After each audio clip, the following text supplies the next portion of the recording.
and welcome to the WrestleTalk podcast. I'm Ollie Davis. I'm joined by Luke Owen at DAD. You can listen to the WrestleTalk podcast every Tuesday with our Raw review and Thursday here. And in today's episode, we are going to be going through remembering Sabu, the sad passing there. We're going to be talking about the CM Punk and John Cena WWE plans, or rather, the lack thereof, immediately. When are we going to get to the fireworks factory, Luke? I want my CM Punk.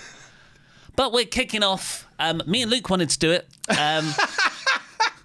with AEW Dynamite, where we are going to review the Spring Break episode. Beach Break. I know it's Beach Break. Okay, I just want to be clear that you know that it is called Beach Break. I did it to annoy you because I've been sincerely getting it wrong for about a week. I've been saying either Spring Break, which is Joey Janela's Spring Break show. But also, and AEW themselves did Spring Breakthrough. Yes. So I think they have done Spring Break in the past, but Spring Breakthrough was done because that was the episode where they beat the amount of episodes of Nitro.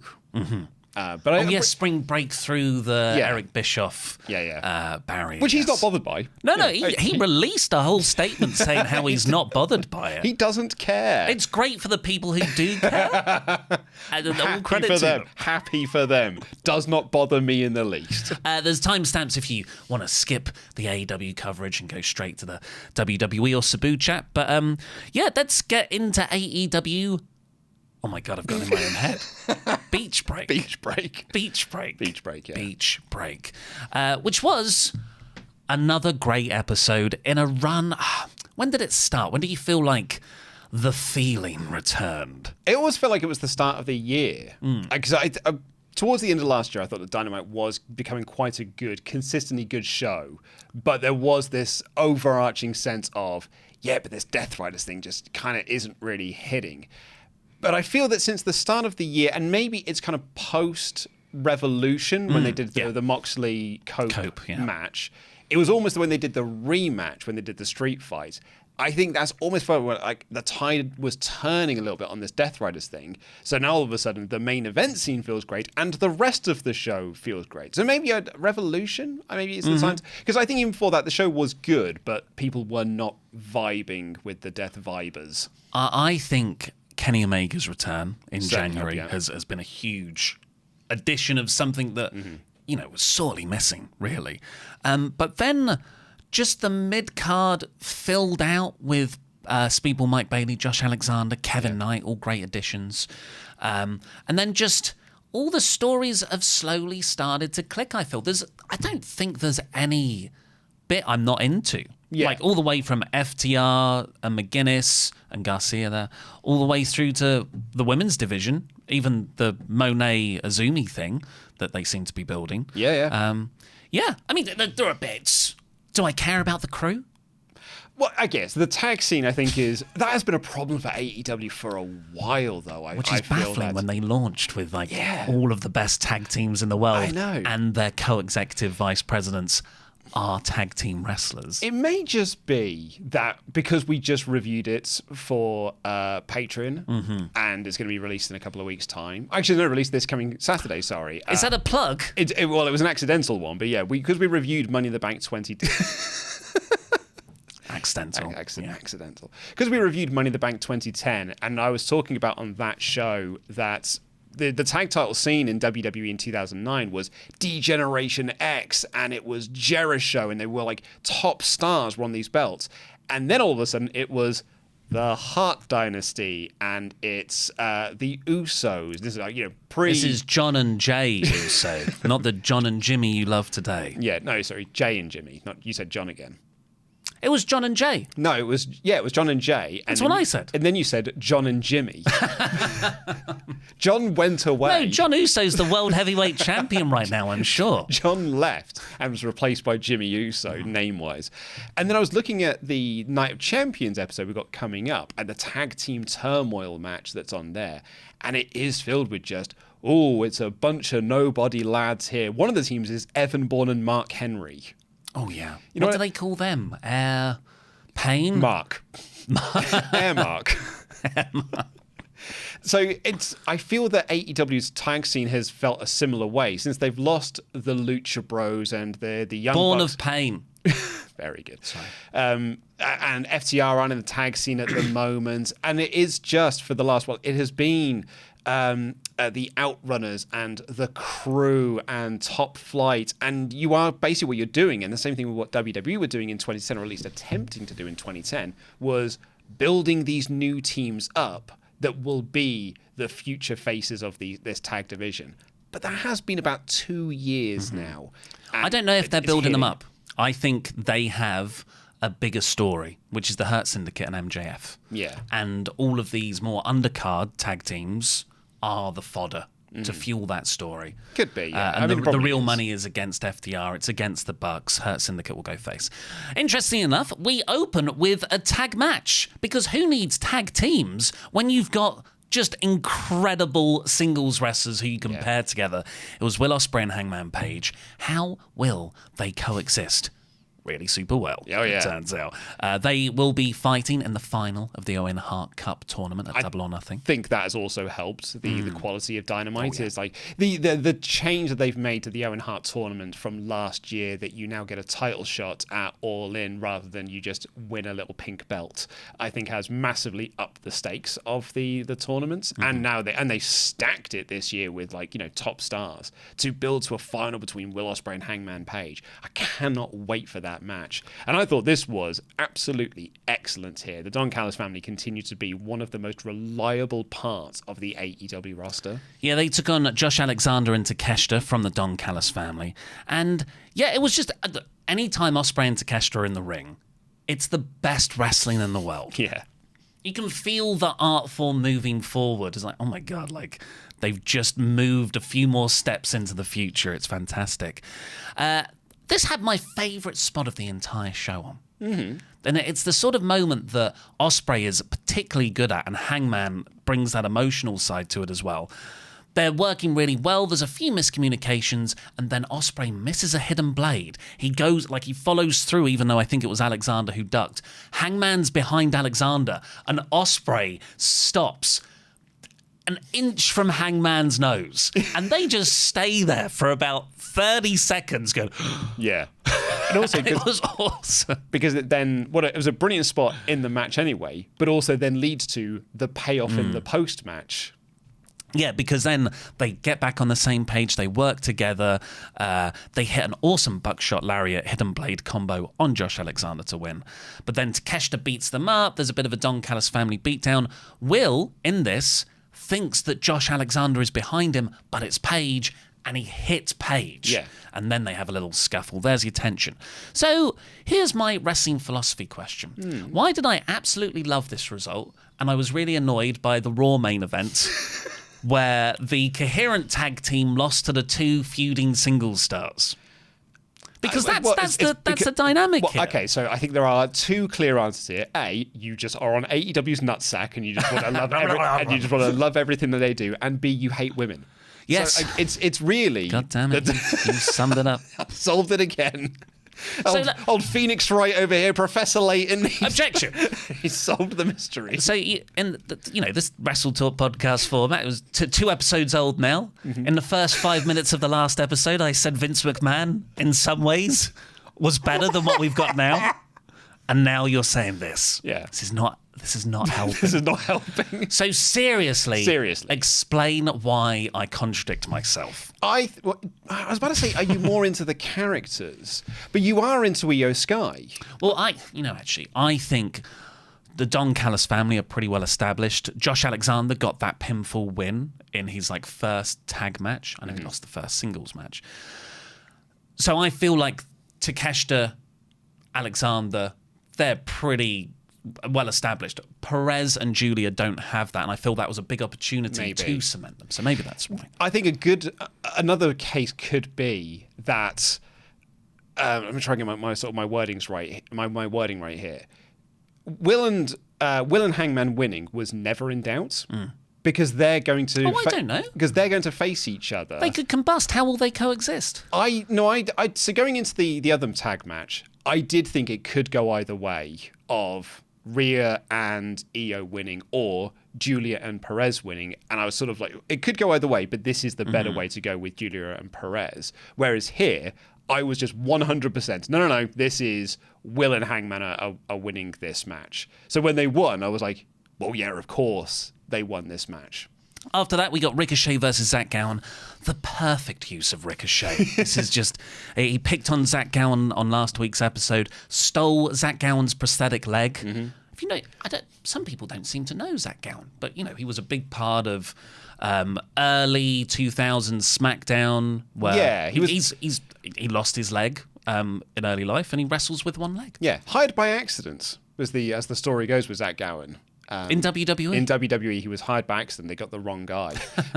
But yeah, and he sort of made a bit of a name for himself. There were two one-legged wrestlers? It was either there were two wrestlers called Zach Gowen, or there were two one-legged wrestlers, and I can't remember which way it goes around, but I'm pretty certain they got brought in the wrong Zach Gowen. Something along those lines. The comments will be able to correct me on this one. Have a fun conversation about that in the comments. But he had a big thing with Brock Lesnar, and there's that very famous thing of Brock Lesnar throwing him into the ring post as well with down his the stairs. I always think of with his mum in the audience. So yeah, it's funny how Tony Khan loves wrestling history, much in the same way that Triple H does. He's a very wrestling historian, but I think Triple H really loves old wrestling, that 70s NWA era. And while I think Tony Khan has got affinity for that, he very much clearly has more of an affinity for 90s ECW, 90s WCW, early 2000s, and mostly early 2000s TNA. Oh, yeah. Or mid 2000s TNA. For the sickos. I feel like that is where Tony's love of wrestling is. So Zach Gowen coming in is a bit of a celebration of, hey, do you remember this guy from 20 years ago? We got him on TV. We're giving him his moment on TV in 2025. Ricochet stole his prosthetic leg last week, and Zach Gowen came out without his leg. Mm-hmm. So I guess he's just didn't get another leg for the last month. But that's how he wrestles. He always wrestles without the prosthetic leg.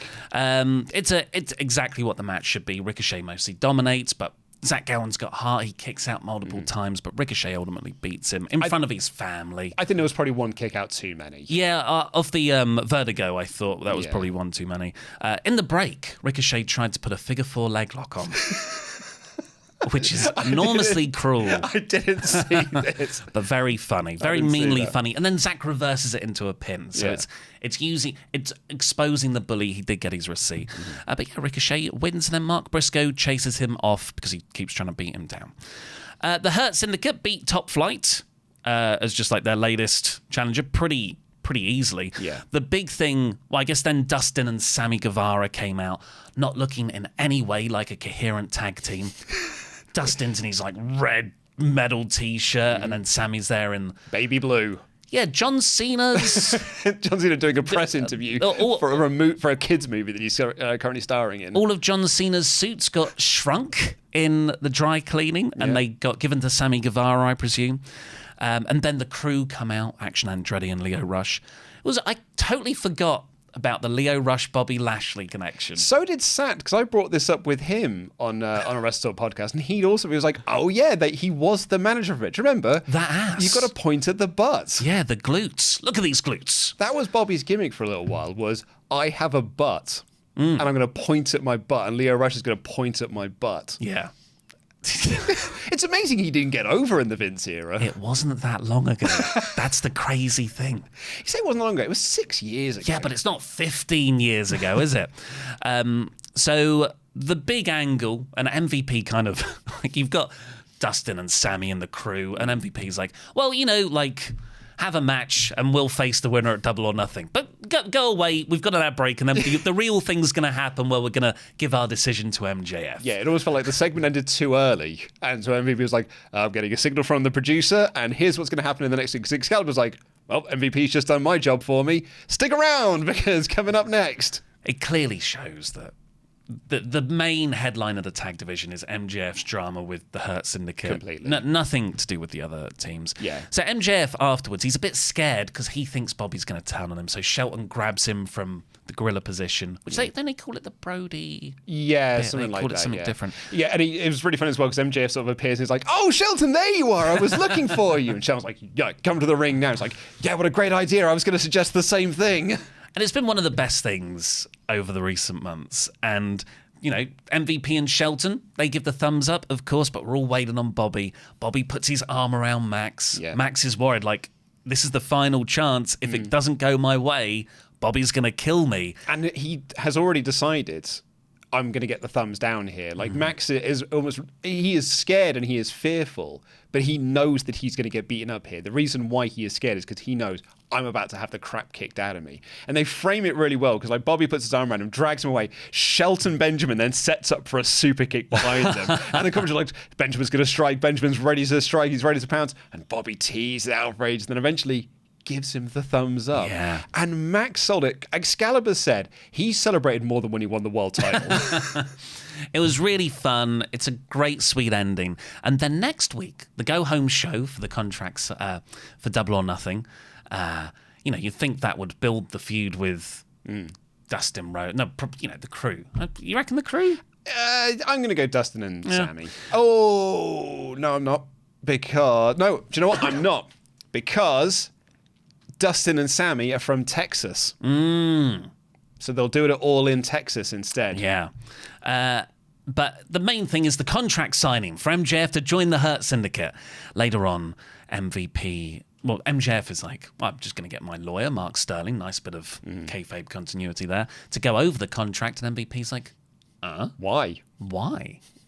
And it's just, there's tension there. Yeah. I don't think this is everything is A-OK. Yeah. I wouldn't be surprised if the Hurt Syndicate turn on MJF next week. I wouldn't want that to happen, but I wouldn't be surprised. I think, so my theory for a while has been that I think that Max has known for a long time that this is not going to last, and he's already made his plans, and he's going to bring in a team that will be his guys, and he's going to have a brand new faction to go up against the Hurt Syndicates. Maybe when they bring in Cedric Alexander, because he's now a free agent, and Fightful Select were saying that there's been pitches. No one's against the idea of Cedric coming in. Nothing's been like approached or anything like that. But they also said as well, interesting, because people were pointing out that Big Swole would probably be a bit of that'll be a blocker for Cedric coming in, because they had quite a bad parting of ways, Big Swole and AEW. But Fightful Select say not at all. Like there's absolutely no blocker with the Big Swole situation. That bridge was not completely burned. The next match was Toni Storm versus Azumi versus Mina Shirikawa versus a returning Skye Blue. Yeah. This is the second of these sort of fatal four-way championship eliminator matches that Toni Storm herself has wrestled in. Yeah, it's like, I'm going to take on everyone. Yeah, I'm crazy. That's the story they've been doing for a little while now. To build to this moment here, this idea that Toni Storm is 7-0, she's 8-0, she's 9-0 in eliminator matches, because even though she is the champion, she is willing to take on all comers, and I'll do it in 4 ways as well, and I will win those. And so they've been building this for weeks now to get to this point here where finally she loses an eliminator match to set up her new number 1 contender. And it's Mina Shirikawa. Yeah. Mina Shirikawa pinned Toni Storm after Toni got the winning pin last week. She could have pinned anyone in this match, but she pinned the champion to get it over strong. But one thing that didn't get over very well was whatever Mina came out to for a match. So Mina Shirikawa is now signed. She's all elite fully. And Tony Khan gave her new entrance music when she came out. Because she's now a part of the AEW roster, you get a new theme. We're not going to have your Stardom theme. You're going to have your AEW theme. And from what I can gather, Twitter did not like that this was changed. Well, her previous one's quite beloved, and it's got this sort of it feels like I should have a whistle and a rave at a football-based Ibiza party. And it super suits her character as well, because she sort of dances along with it. I actually thought Toni Storm sold the new theme quite well, because she was doing her dancing, but it was like 50s style dancing. I feel like Toni Storm was also going, what's this music? She knew. And there was a lot of backlash online, because people love that entrance and dancing along to the song. And the thing they hate the most is change. Yes. And apparently Tony Khan saw that reaction and reverted back to the original theme for her win. Yeah. So they played her normal theme at the end. Which he confirmed himself on Twitter. Like, a few people replied to be like, did Tony Khan just change the theme because he opened up Twitter and saw the backlash? And he just replied, Yeah. Yeah. And so I went and double-checked that because I had a bit of a boo-boo in last week's episode where I mentioned a CM Punk Instagram post or an Instagram story about the releases.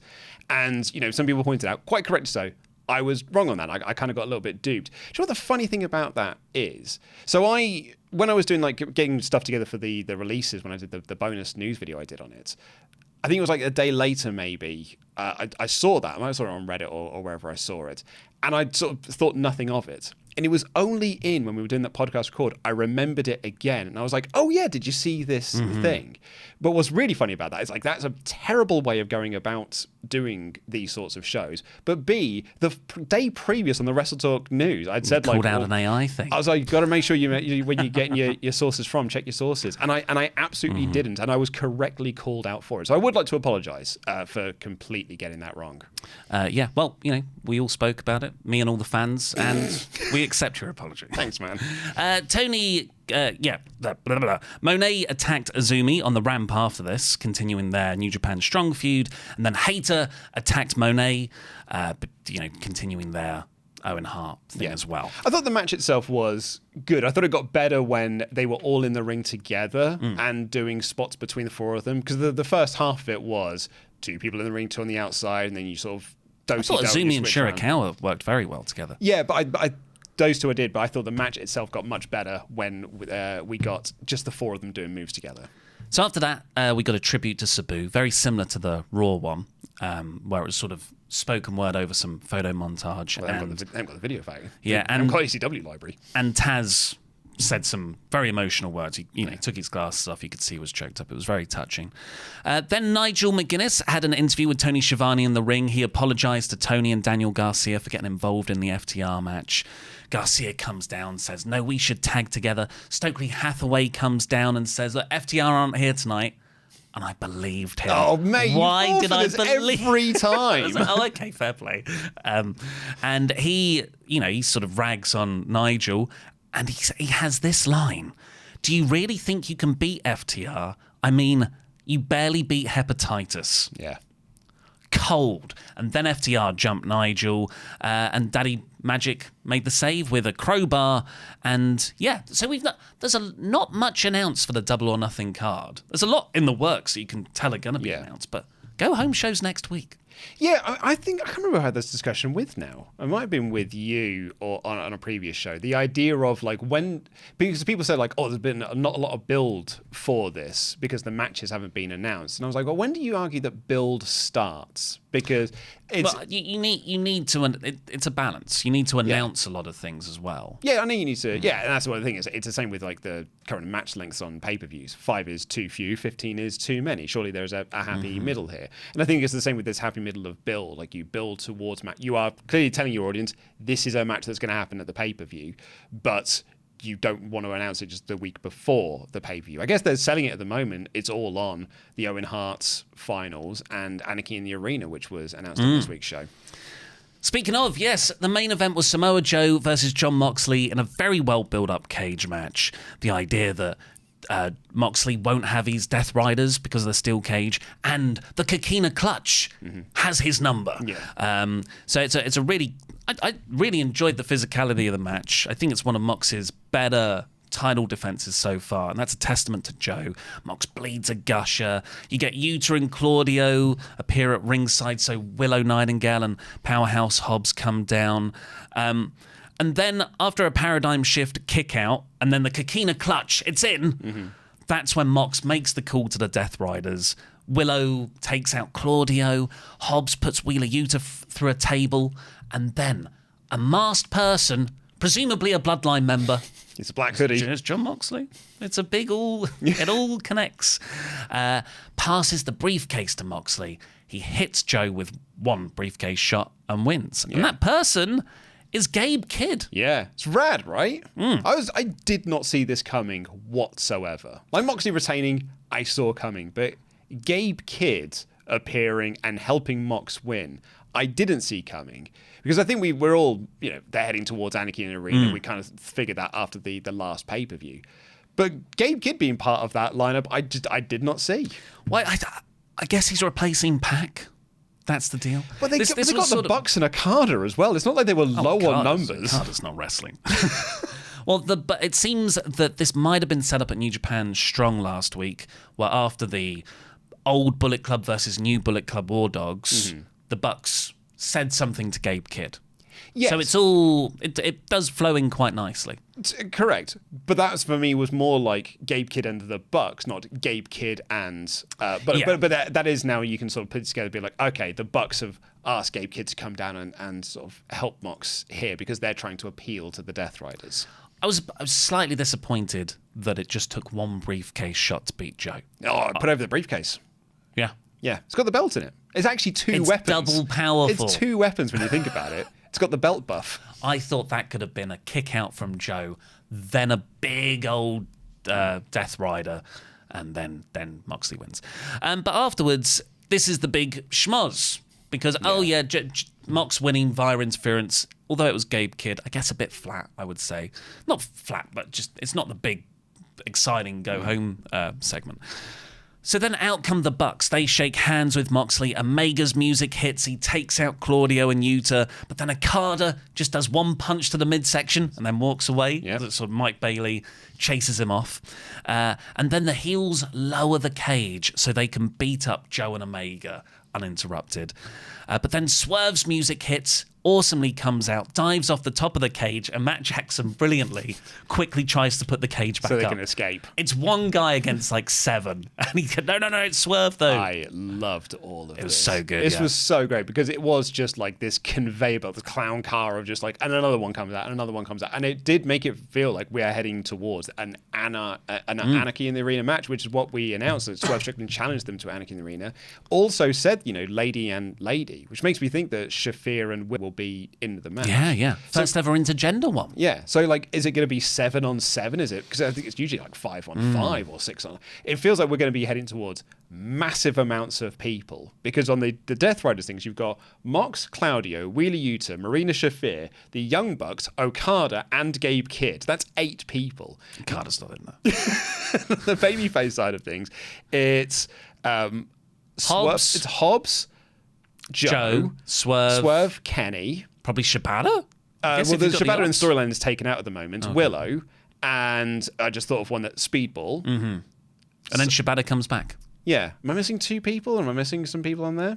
I guess not. I can chuck in any old babyface. Kevin Knight, Eddie Kingston. Please. It's Anarchy in the Arena. I know. Burn someone. Gotta be ready soon. But yeah, overall, really good show. It's Double or Nothing, of course, next week. Should we review next week's Go Home episode? Yeah, I think we probably should. Let's do it. Let's do it. And we'll do the predictions as well, of course. And we'll have full Double or Nothing coverage with podcast review on the Monday after it's done as well. So yeah, subscribe. Should we go to a quick break? Let's have a quick break. And our break is us. Because, it's a tough world out there on YouTube right now. Don't know if you've heard, but we tried to make a few changes to do it. And we're always listening to feedback, so we're changing things constantly. But the big constant that allows us to do everything is our wonderful pledge hammers on Patreon. Go over to patreon.com/WrestleTalk to watch loads of exclusive podcasts and videos over there, like our deep dive on The Rock, which is this month's special WrestleTalk podcast episode. And we'll have episode 2 of our Rise and Fall of the Nexus this weekend, which is Money in the Bank 2010. Yeah, so this coming Saturday on WrestleTalk, it's going to be us reviewing the Raw debut here up on YouTube, and then over at patreon.com/WrestleTalk, a review of Money in the Bank 2010, which was the first Money in the Bank pay-per-view. Yeah, and that Raw debut episode of the Nexus sucks ass and has some of the worst Bret Hart promo ability you've ever seen. But has a great final 10-15 minutes. Oh, yeah. But yes, a big thank you to our $30 a month Patreons. John Jenkerson, son of Jenker. The heir to the throne, Kate Ayers. Manipulating Manny Omaria. The needs of the Manny Connish outweigh the needs of the few. Greater than great, Master Nate. Max Kurt Wallander Wallen. Probably better than Kyle, Philip O'Reilly. The man who wears the gold, the man recognised by SWAF Nation International as the 24/7 champion, our legend. Mr. Moneybags, Rich Holt. Daylight Robbery, Rob James. Bebop and Rob Steady. And Steedley. And lastly, for this Hall of Fame class on the 15th of May 2025, the roller coaster, Robert Acosta. You and I were at the pub on Sunday after we'd finished doing coverage of Backlash. This might become a new tradition. Oh, we're going to have a cheeky pint after a pay-per-view. It's so because I went for a walk, to go and grab some lunch, and there's this beautiful sunshine in the air, and we work close by to this beautiful pub, and I was like, we should go and have a pint after work. So I said to you, I was like, do you fancy a pint? We'll sit out in the garden. It'll be lovely. And we sat there and we were having a chat and stuff. And then I got a text from a friend of mine that just said, oh man, Sabu died. And I, go onto WrestleTalk.com. And then sure enough, I couldn't quite believe it. And I went back to that and I was like, oh man, check it out. And it was, I said this on Insta. Oh no, I said it on the live reactions for WrestleMania Night 2. I'm not a John Cena guy, right? I think that's pretty much well established here. So John Cena having his final WrestleMania doesn't really mean a whole hell of a lot to me, but I understand that it means a lot to some people. But on that same day, I did watch Sabu's retirement match from Spring Break, from Joey Janela's Spring Break. Beach Break. Sorry, it's a serious segment. And when Sabu came out, I genuinely got this pang of emotion of just like, oh man, I'm going to see I'm about to watch Sabu's last match. A guy that has meant quite a lot to me as a wrestling fan. A guy who's been this trailblazer for the wrestling industry for so many years. And I did feel very emotional watching him come out for that match. And it's, and I said on the live reactions, it's why I get it. I'm not a John Cena guy, but for some people, this is a massive deal that John Cena is having his last match. In the same way that for a lot of people, it was a massive deal that Sabu was having his last ever match. And and it's kind of even more poignant now because he sort of died 2 weeks later. And now, of course, there's all the controversy around the match itself, which we'll get onto in a little bit. But yeah, it really was. I've been very touched by a lot of the comments I've seen people make. Kevin Mahan of How to Wrestling and Actually podcast, he put up a very lovely podcast called A Tribute to Sabu. They had a lovely tribute on Raw. Taz's comments on Dynamite. I was on the tube watching it and I burst into tears and a lady was just staring at me, which made the tears even more uncomfortable. It's not acceptable for men to show emotion. I don't know how many more times I've got to tell you that. But yeah, so... what's your Sabu? What are your Sabu memories? I'm sort of, even though you're 2 years older than me, that accounts for a lot. You don't get Pokemon. No, yeah, that's true. Yeah. And I didn't have an older brother, so I really didn't know much about ECW until uni when I start ECW One Night Stand, and that's when I'm given tapes and DVDs back then, and I go back and I watch all that stuff, and then when YouTube clips are on there, I watch it all the time, the documentaries. To me, he's sort of more of a legend than something I lived through or really followed.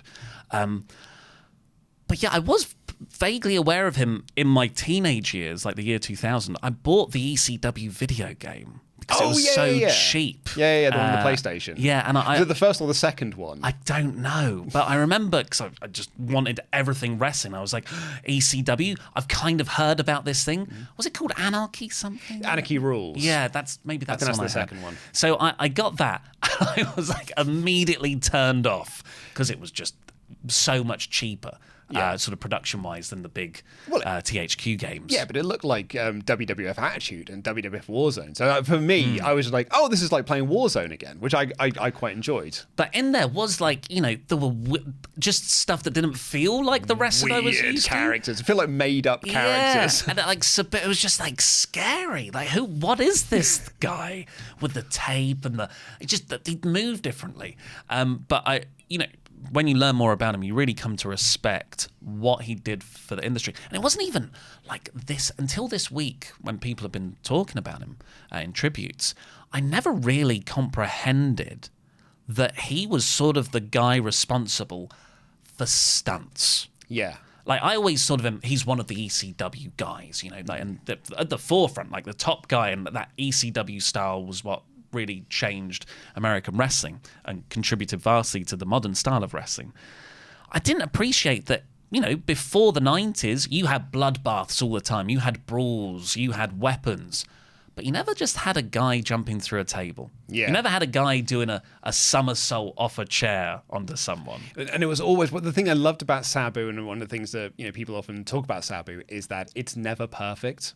Like now, if you have a wrestler that does a triple springboard thing, you jump off a chair onto the ropes and you do a shooting star press, it's a perfect 10. It's picture perfect every single time. With Sabu, there was a 60% chance he wasn't going to hit it first time. And when he does hit it, there's a 70% chance it doesn't look pretty when he does. But that was almost the beauty of Sabu. It was punk. It was punk rock. It's punk rock. And it was messy and wonderful and real, and and he had all these scars all over him. Yeah, that really freaked me out as a kid, I remember. Because he had so many of those like barbed wire death matches and all this sort of stuff. And he was a guy that would like just do a lot of risks for the entertainment of the people, the paying audience. So for me, it was, you and I got into wrestling pretty much in the same year because we both watched Heat on Channel 4 when it arrived here in the UK. Not on Skye, I mean. And so I then, through that, found a new friend at school. A guy named Rory, and he had been a wrestling fan for years beforehand, and his parents had bought him like everything. So he had every single pay-per-view from the Attitude Era on VHS and some of the stuff before it. So my education of the Attitude Era and the 98, 99, 97 and stuff came through him and watching them on tapes. But he also had ECW tapes. So we would watch those, and that's when I fell in love with ECW. And Sabu was just one of those guys. It was like him, Raven, and RVD, and Sandman, like drawn so much to. And then it's every time Sabu has shown up on things, I always get this like really like pang of excitement. Remember it was on AEW? Yeah, but that was really weird. It was so weird. Adam Cole's guest enforcer. I think we even titled the podcast, "Lol, it's Sabu." It was like, sure, I guess it's Sabu. But I look back on it quite fondly. Yeah. And I think one of the lovely things coming out of this passing is a lot of people remembering the more madder things that Sabu did. He had the weirdest Twitter game, which he was just brutally honest with people. With commas. Yeah, someone got like a Sabu tattoo, and he was like, I just wanted to give a shout out to this absolute legend. And he replied being like, it's one of the worst tattoos I've ever seen. But then you hear everyone remembering, and they're like, he was such a guy who was generous with his time. I've heard a few stories just from people I know who've worked with him. It was like he gave so much of his time to make you better at wrestling. Yeah. Like, referees or commentators, he would let you sit in on things that other wrestlers would push you out of. I don't have a direct contact story with Sabu, but he did an interview with WrestleTalk in 2014. I wasn't on that day's shoot, but he was there with Jeannie, his wife, who sadly passed like 3 years ago, I think. That must have really affected him, made him quite lonely. But the story I remember being told from that, there was one of the sweetest human beings on the planet was one of the camera guys, and he was really nice. Like he's the perfect style of fan who just loves everything. But he's also he was quite timid, and he had to mic up Jeannie. And if you watch that interview back, Jeannie has quite a revealing outfit on. And a mic has to go somewhere in the chest area, and he gets close, and he freezes, and he's looking where to put the mic, and Sabu is sitting right next to Jeannie, just staring at him. Yeah. Imagine Sabu. Yeah. You've got to mic up. You've got to find an area on Sabu's wife's chest to put a mic, and Sabu's right there. That's one of the most terrifying things I've ever heard. Exactly, with all the scars and everything. A very sweet guy, apparently. Yeah, I loved when he went to TNA and he did like barbed wire stuff with Abyss, and that was a proper that was, even though it was the mid 2000s, felt quite nostalgic for me for only a handful of years previously. So yeah, I've got a lot of love and appreciation for what Sabu did. Like I don't know how true this is, but I do remember someone did once tell me that without Sabu, or because of Sabu, we got the first table spot in British wrestling because some people had been like trading tapes of Sabu, and they saw the table breaks they were doing in here, and they were like, we could do that in British wrestling. And they in like did. The early 90s. Yeah, and they did. And that's because of Sabu. Like, he is a genuine innovator of the sport. Innovator, is that a word? Innovator, thank you. Unfortunately, that because the passing which was reported on the 11th of May. That's like 3 weeks after his final match on the 19th of April. And Yahoo Sports' Uncrowned column put a remembrance piece about Sabu. And it wasn't a piece that was trying to call anyone out. It was just like, well, here's some quotes from that final match from the people who worked with him. And it had an interview, had quotes from Joey Janela just a couple of days after that match, so weeks before Sabu passed away. And he tells a story about how Sabu wasn't going to show up because he previously apparently was training and was all good to go, but on the day he just couldn't get out of bed. His legs were locked up, his feet were bleeding for some reason. He's not going to make it. And then he does get to the show. Like, Joey Janela's even trying to find a replacement, and he's like, oh my God, this is going to be so embarrassing. I've got to announce to 2,000 people, one of the biggest crowds, non-WWE crowds of WrestleMania weekend, that the person they have bought a ticket specifically to see, this is Sabu's retirement show, isn't going to be here. And Sabu turned up, and the quote is, he was on a different effing planet. Everyone in the backstage was like, what the F is this match going to happen? And my God, did it happen. And then Joey Janela also said that there was a spot where Sabu hit his head when he rolled out the ring. He was definitely out cold. He was done. There was telling me there was no way. The refs were communicating to me that there's no way he's continuing this match. Now, those were quotes taken 3 days after that match. Janela has given more context after Sabu's passing. And he said obviously he's devastated. He worked with Sabu a lot. He's a similar hardcore wrestler. And he said that some of those comments, like the knocked out thing, was him exaggerating what had happened to add to the lore of Sabu. Yeah, because it was kayfabe. It's a kayfabe thing because Sabu is this, legend of the industry, and this guy who was like the risk that he would take with his body for the entertainment of fans. It does feel like it is building upon that lore. And then Brett Lauderdale, who's the GCW promoter and owner, and that's sort of the umbrella company that Joey Janela's Spring Break shows are through. He also put out a statement that said, any suggestion that I or GCW or Joey Janela forced Sabu to do this match, supplied him with substances, or somehow caused his death is irresponsible, disingenuous, hurtful, and false. It's upsetting and discouraging. I would never knowingly put someone who I believed was a danger to themselves or others in the ring, and my track record shows this to be true. And then Fightful reported that GCW were very frustrated and embarrassed and humiliated by Joey Janela's interview. I know a lot of people are like, Sabu passed away 3 weeks after this retirement match, and that feels icky. But I always want to put that to one side and just it's a very ethically complicated situation because I don't think it's as easy as saying, well, GCW, you run a risk, even taking Sabu's passing out of it. It's a 60-year-old guy that you're putting in a singles hardcore match.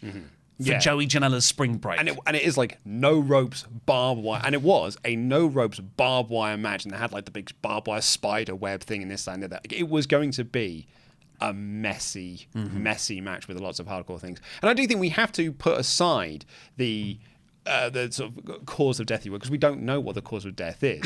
For all we know, when the cause of death comes out, they're not related, but we don't know for now. So I do think we do have to push it to one side. But I think we can talk about, as a promoter, taking these sorts of risks and putting guys out there who are in these sorts of states that maybe aren't right to go. And every wrestler is going to be, I want to go out there and I want to do this. This is my last match. Yeah, well, one of the stories of Sabu is that he had previously no-showed GCW events. So Sabu is a guy that if he doesn't want to do something, he won't do it. Because he doesn't care. Like, he doesn't give an F. He so many no-show stories throughout the decades. Yeah. Because also, as well, he was very... one of the stories I always heard about Sabu is he was very distrustful of promoters, probably from working with Paul Heyman for so long. But, like, he would...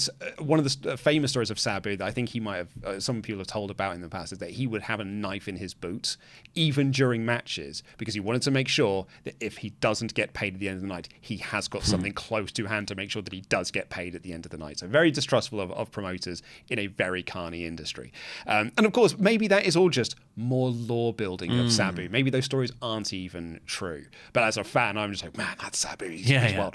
But so if he didn't want to do it, he wouldn't have done it. But then the other argument is, well, I'm sure Jeff Hardy wanted to do the match at Victory Road 2011, but he was not in a fit state to do it. They should not have put him out there to do it, even though that was the advertised main event of that show, and it was an embarrassing moment for TNA. I mean, is it a similar thing here? Or is the story just not true at all?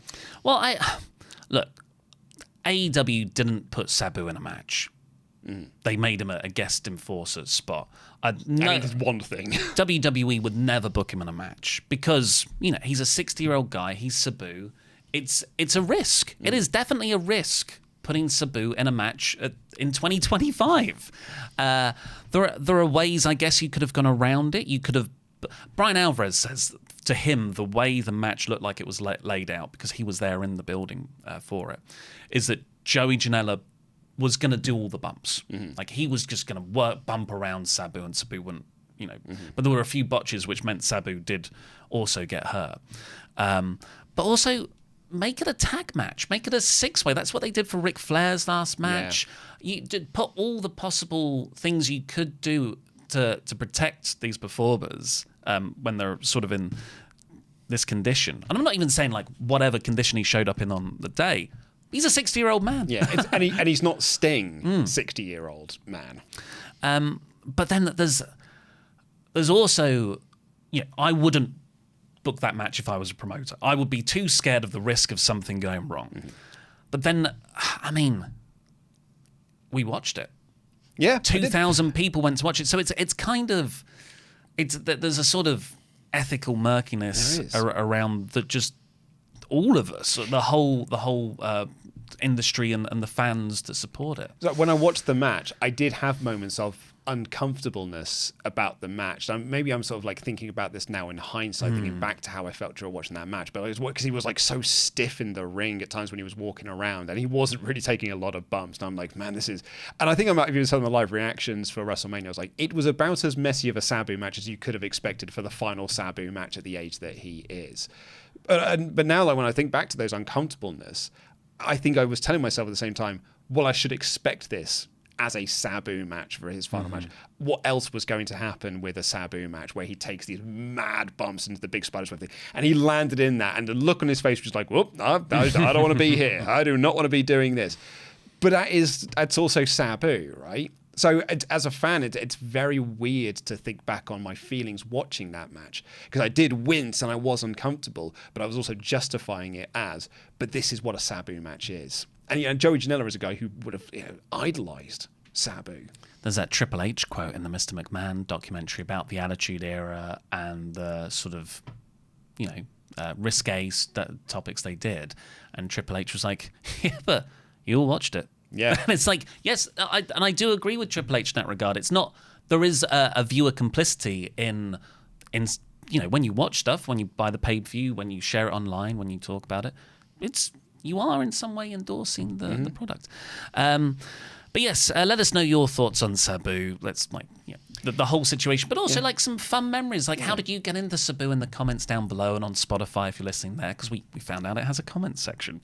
You can follow us on Spotify as well and on Apple Podcasts. But yeah, let's get into our final talking point for today, which is John Cena and CM Punk. We have been fantasy booking, I think, all year so far, all of 2025, that John Cena, as a heel WWE champion, is going to take on CM Punk at Money in the Bank. It's in like 3 weeks' time. They had the most famous Money in the Bank championship match ever in 2011. There is a perfect opportunity for Cena to screw Punk here and for Cena to run out of the stadium, blow the kiss over the barricade. But apparently, according to PW Insider Elite, WWE do not currently plan to have John Cena and CM Punk at Money in the Bank. But at some point this year, quote, when the timing is right. Instead, the time is right at Money in the Bank. Instead, the belief within WWE creative circles is that Travis Scott will be available for Money in the Bank on June 7th, with pitches being made for Scott to team with John Cena in a traditional tag match or 6-man tag. This kind of follows on from a Meltzer report that he had, like, I think it was while I was off, he'd had in the Observer that WWE did have plans to do John Cena and Travis Scott in a tag match at some point. And I might have speculated in there there has been some theories that Bad Bunny would be on the other side of the tag match. So, I mean, like, probably like Karl Malone and Dennis Rodman in WCW on opposite side of a tag team. This idea of doing it when the timing is right. Money in the Bank is the right time to do it. To do the Travis Scott? No, to do Punk and Cena. It's been like 3 weeks and I haven't heard fine.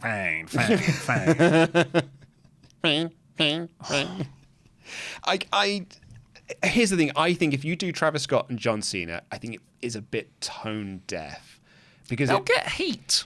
But is it the right kind of heat? It's tone deaf because point to me to a fan that liked the finish of WrestleMania 41 because I've got someone I would like to sell a bridge to. Mm-hmm. Like it doesn't feel like it's the right time to be bringing back the ghost of Travis Scott from WrestleMania 41 into a tag match with John Cena in his final year as a professional wrestler. I get it from a celebrity standpoint, or from a publicity standpoint, or from a mainstream standpoint. He's the most streamed artist on Spotify, second only to us and this podcast. Please do leave a comment and follow. But this is not what I want. As a wrestling fan, this is not what I want. It's not just this is not what I want. I think we're all very vocal about how we don't care about Travis Scott. The Rock is clearly the part that's missing from the John Cena storyline. But it's not just this isn't what we want. It is on the event where there was something we really wanted. Yeah. And WWE have not set that up at all. This is just our fantasy booking. All on us. We saw it was in St. Louis for Backlash, so 4 weeks out before, the second they announced, they were like, that's the Randy Orton match. And then when Money in the Bank, it's like, and that'll be the Punk match. And you can do the reverse of Money in the Bank. It's all on us as fans theorizing this. WWE have not even teased this on TV. I mean, actually, to play devil's advocate for WWE's side, the smarter thing to do would be to book that match for a Chicago crowd, not for a Money in the Bank event that is... It's in Hollywood. It's in LA. Yeah, which is kind of John Cena's hometown at the moment. Which is what the theory was, yeah. So maybe when the timing is right, is actually psychologically, it's a better place match in Chicago, where you can get that rapturous thing. Because what is special about the Money in the Bank 2011 match? Is it the Money in the Bank name of the pay-per-view, or is it the Chicago crowd? Who wanted to see CM Punk beat John Cena? It's obviously the Chicago crowd. So...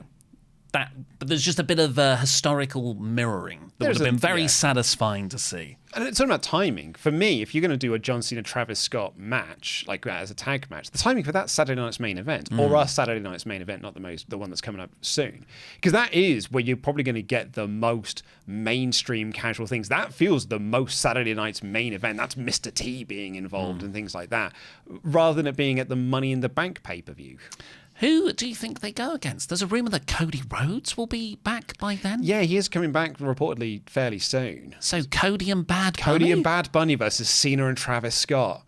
Like, I'm sorry, and I'm sorry if you do like Travis Scott, and it's not for me. This is not what I want. What would you, let's just say Cena, Travis Scott, it's a tag team, nothing you can do about it. Who do you put against them? Because it has got to be Cody. Well, do you even put Cody Rhodes in that spot? Is it CM Punk and... It's CM Punk and someone else. It's CM Punk and Bad Bunny. It's because I feel like maybe the Bad Bunny thing isn't actually the worst idea because it is a celebrity to go against Travis Scott as a celebrity. And you can, that's the way that you can advertise it. Is this why they were building up Pat McAfee? Hey, he survived Gunther. Maybe he can beat Travis Scott as well. Because Travis Scott's got some hell of a punches on, ruptured eardrums and stuff. If Chapel Rowan, as you want to talk about like streamed artists on Spotify, why not Chapel Rowan? We'll be happy. I'd pop us. Yeah, it would pop me. Pink Pony Club. A little bit of silver lining, but it's a silver lining that might be a totally fake cloud, because this is from Jonathan Coachman on his Coach and Bro show. He, quote, has it on good authority, which probably means he read a fantasy booking article somewhere, that John Cena and The Rock will cross paths before the end of the summer. So that's just a long-term step for Cena, maybe. The Rock will show up, but I wouldn't put any stock in it. Shall we get in with recommendations? My recommendation, I teased it after Absolute Batman last week. Mm-hmm. You ready? Okay, right, hit me with it. Microwave rice cooker. Found myself making a lot of rice recently. Oh, yeah? It's boring, but hey, this little thing, you can get them for like 5-10 quid on Amazon. Mm-hmm. It's a little plastic thing. You put the rice in, you put the water in the right amount, cooks it perfectly. You just leave it 15 minutes. Well, okay, that is fine if you're a big thicko that doesn't know how to cook rice, because I can cook rice perfectly every single time. I've got to monitor the pot on the flame. No, absolutely do not. So I've got a foolproof system for mine on my on my gas burner that I have on my gas oven. What was it? Whatever it is. But I do it on the big one on full power till it gets boiling. You do 1 cup of rice, 2 cups of water, and it gets to boiling, and then you put it on the back one at the lowest setting possible. 10 minutes later, perfectly cooked rice. And it works every single time. And I don't need an extra gadget in my house. It's the rice civil war. Well, I have a problem. I compulsively need more gadgets in my house, so that's why I've got it. I think you should cancel your Witch subscription, because I think having your Witch subscription makes you want to have more gadgets. How will I know what the best gadgets are? What about you? I'm probably a bit too late to the party on this one. Thunderbolts. Because I went to go see Thunderbolts on Monday, and I had a very, very good time with it. And if you are someone who may be a lapsed MCU fan, you've not really been following the product much since the Attitude Era Endgame days. But this one gave me the feeling. The feeling was restored. It made me really want to be back in the world of the MCU and see more MCU movies. Seeing Thunderbolts made me want to go and watch Captain America, the one with Brave Red New Hulk World. Don't recommend that. That'll cool you right off. That's a bucket of cold water right now. So you think Kevin Feige's back in the weeds for the sickos with Thunderbolts? I think it's like Tony Khan has taken back over the book in 2025. I think Kevin Feige has taken back the wheel of the MCU, and he's like, give it back here. Fine, I'll do it myself. Well, we got Fantastic Four first step, so we'll see how that plays out in a couple of months. What should our comment, our secret word for the comments be to prove that you've got this far? Well, I feel like now it's got to be rice related. Rice-based. It's going to be rice-based. Rice. But maybe if you put a comment that's about Condoleezza Rice, that's describing something nice. Say like, oh, I really enjoyed today's podcast. I had a rice time. And if you just put rice instead of nice. Or I like the idea of trying to find other words that you can, other words that rhyme with rice. So there's loads of variations of that, but rice replaces a word that rhymes with it. I don't even think that R and N are close on the keyboard, so there's no way you could just pass it off as a mistake, a typo. I was checking my daughter's hair the other day, and she had rice in it. Well, that could be normal.